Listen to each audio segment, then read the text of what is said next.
சொல்லிக்கலாம், இறைவனுக்கு நன்றின்னு சொல்லிக்கலாம், இல்ல பிரபஞ்சத்துக்கு நன்றி சொல்லலாம், இயற்கைக்கு நன்றி சொல்லிக்கலாம். உங்களுக்கு எதுனாலும் சொன்னாங்க நீங்க அதுக்கு நன்றி சொல்லிக்கலாம்.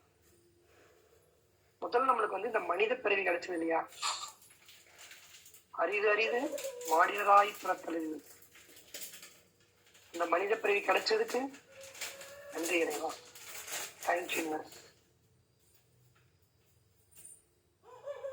மனிதராக பிறந்தலி கூம் குருடு செவிடு பீங்கி நீங்க பிறத்தல் எழுது அப்படின்னாங்க. அந்த மாதிரி நம்ம எந்த அந்த ஒச்சமெல்லாம் இருக்குன்னா அதுக்கு மேலே நன்றி.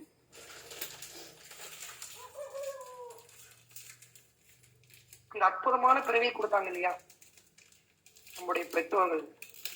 அம்மா ஐயரண்டு திங்களாய் அங்கமெல்லாம் நொந்து பெற்று வையலென்ற போதே பரிந்தெடுத்து செய்யறு கைப்புறத்திலிருந்து கனமுலை தந்த என் அம்மாவே, முந்தி தவம் கிடந்து 300 நாள் சுமந்தே அந்தி பகலாய் ஆதரித்து தொந்தி சரிய சுமந்து பெற்ற அன்னையே, பட்டிலும் தொட்டிலும் மார்மேலும் தோல்மேலும் கட்டிலும் வைத்தன்னை காதலித்து முட்டச்சிறகிட்டு காப்பாற்றி சீராட்டிய தாயே, நொந்து சுமந்து பெற்று நோவாமல் ஏந்தி முளை தந்து வளர்த்தெடுத்து அந்திப்பகல் கையிலே கொண்டென்னை காப்பாற்றி அம்மா.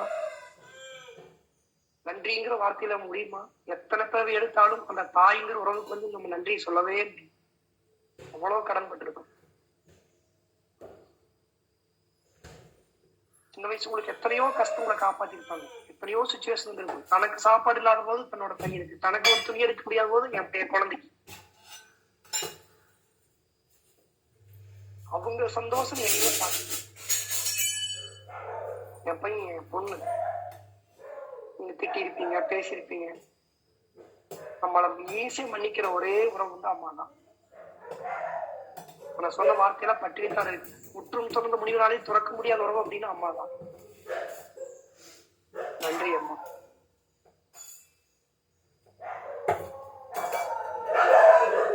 அப்பா அம்மா மாதிரி பாசத்தை காட்டாட்டியும் எத்தனை ஹார்ட் ஒர்க். அப்பால நைட் வந்து பாத்தீங்கன்னா நைட்ல கரண்ட் இருக்கும், தண்ணி கட்டிட்டு பையனை படிக்க வைக்கணும் ஃபீஸ்க்காக.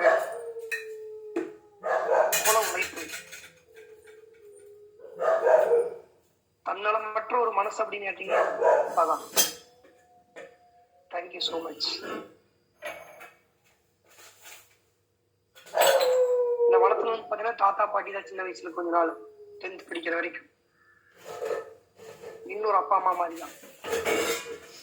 10th எல்லாம் ஸ்கூல்ல டியூஷன் முடிச்சுட்டு லேட்டா வரும், 9 மணி வரைக்கும். எங்க அப்பச்சி வந்து பாத்தீங்கன்னா கடையிலேயே உட்காந்துருப்பாரு அந்த இருட்டுல. அப்புறம் தோட்டத்துக்கு கூட்டிட்டு போய் இப்படி அந்த வயசுல வந்து பாத்தீங்கன்னா பேரனை கவனிச்சுட்டாங்க. இப்படி உங்களுக்கு வந்து பாத்தீங்கன்னா தாத்தா பாட்டியோ சித்தப்பா பெரியப்பாவோ ஏதோ ஒரு உறவு வந்து பாத்தீங்கன்னா உங்களை கேர் பண்ணியிருப்பாங்க. அவங்களே இப்ப நினைச்சா அந்த அன்னைக்கு அவங்க அதை செய்யாம விட்டுருந்தா இன்னைக்கு நம்ம இருக்கிற இடத்துல இருக்க மாட்டோம். அந்த உறவுக்கு நன்றி சொல்லிப்போம்.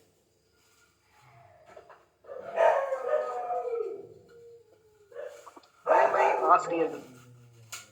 சின்ன வயசுல நம்மளுக்கு ஆசிரியர் பார்த்த கோவம் தான் வரும், அடிப்பாங்க. சில ஆசிரியர் நிறைய பாசம் சொல்லிக்கிறாங்க. பட் இருந்தாலும் அவங்க எனக்கு சொல்லி கொடுக்கலன்னா இந்த அறிவு எங்கிருந்து வந்துடும்? மனசுல அப்படியே நினைச்சு பார்த்துருக்காங்க. ஒவ்வொரு வகுப்பு ஆசிரியர் அவங்களுக்கு ஸ்பெஷலா செஞ்சிருப்பாரு, சொல்லி கொடுத்துருப்பாரு. சில டீச்சரும் ஒரு லிமிட்டுக்கு மேல போய் ஹெல்ப் பண்ணிருப்பாங்க. நான் 10th படிக்கும் போது வந்து பாத்தீங்கன்னா டியூஷன் போனது பார்த்தா டியூஷன் சீட் ஃபுல் ஆயிடுச்சு. கவர்மெண்ட் ஸ்கூல் டீச்சர் கிடையாது, டியூஷன் போனது பாஸ் ஆக முடியும், டியூஷன் சீட் இல்லைன்ட்டாங்க. Subbu master tuition famous. ஒருத்தர் சொன்னாங்க நீங்க வந்து பாஸ்கர் டீச்சர் கிட்ட லெட்டர் வாங்கிட்டு வந்தாங்க சீட் கிடைச்சிடும் அப்படின்னு.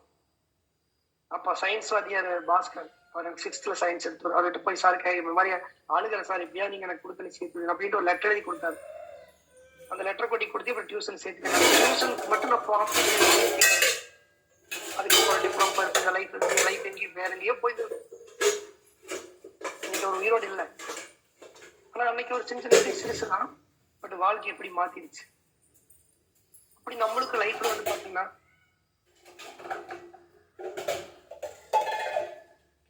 திட்டிருப்பாங்க. ஆனா மனசுக்குள்ள வந்து பாத்தீங்கன்னா எந்த பசங்க மேலே எந்த ஆசிரியர் போகாம இருக்கு.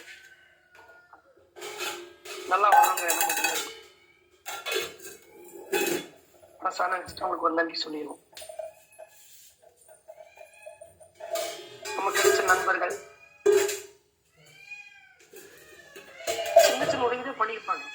அன்னைக்கு வந்து பாத்தீங்கன்னா அந்த உதவி நம்மளுக்கு ரொம்ப தேவைப்பட்டிருக்கும்.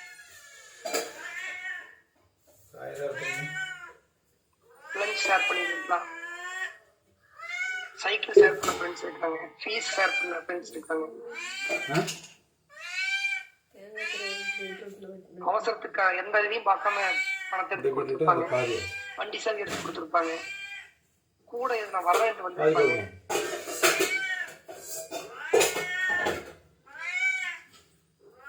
சில பேர் நம்ம நேர்லயே பார்த்துருக்க மாட்டோம், கோப்பறிஞ்சாலும் பேசுறாங்க மாதிரி, ஆனா உள்ளத்தில் நட்பாந்திருக்கும். அவங்க நம்மளுக்கு ஏதோ ஒரு இப்ப இந்த கம்யூனிட்டிக்கு உங்களை அறிமுகப்படுத்த நண்பர் கூட யாரும் கூட தெரியாது.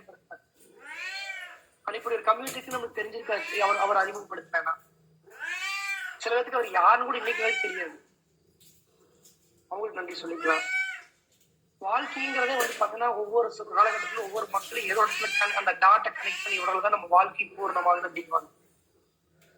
அந்த மாதிரி ஒவ்வொரு கட்டத்திலையும் ஒவ்வொரு நண்பர்கள் ஒவ்வொரு மனிதர்கள் வந்து பாத்தீங்கன்னா நம்மளுக்கு வந்து கனெக்ட் பண்ணியிருப்பாங்க.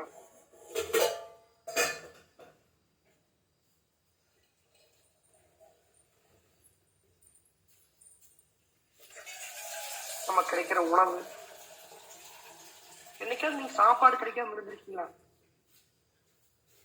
இந்த பசிங்கள் உணர்ந்திருக்கும் போது தெரியும் நாளும் கிடைக்காதா. ஆனா ஒவ்வொரு டைம் உணவு கிடைக்கும் போது அதை நினைச்சு பாக்குறோமா? ஒரு நாள் லேட் நைட் வந்து பாத்தீங்கன்னா ஹோட்டல் கிடைக்காம சுத்தி இருப்போம், கடைசி ஒரு இடத்துல சின்ன ஹோட்டலோ தள்ள வண்டியோ ஒரு சாப்பாடு கிடைச்சிருக்கும். இந்த சாப்பாடு தேவாமிரது மாதிரி இருந்திருக்கும். நான் ஒரு டைம் ஃப்ரெண்டு வீட்டுக்கு போகும்போது வந்து பாத்தீங்கன்னா காலையில வந்து ஒரு விசிட்டுக்காக வீட்டுக்கு ஒரு இன்வைட் பண்றதுக்காக ஒரு போறேன். நானு இல்ல ஒரு வேலைக்கு போறதுக்கு வெளியூர் போற சொல்லிட்டு போறதுக்காக ஃப்ரெண்டு வீட்டுக்கு போறேன், சேலத்துக்கு பக்கம். அங்க போய் இறங்கி வீட்டுக்கு போகும்போது காலையில 9 மணி சாப்பிடுன்னு சொன்னாங்க. நான் வந்து சாப்பிட்டேன். இந்த சேலத்துலயே ஏதாவது ஒரு மாதிரி பூச்சி மதிச்சு இந்த சேலம் பஸ் ஸ்டாண்ட்லயே இறங்கி சாப்பிட்டேன், பசிக்குன்னு தான் இருந்தேன்.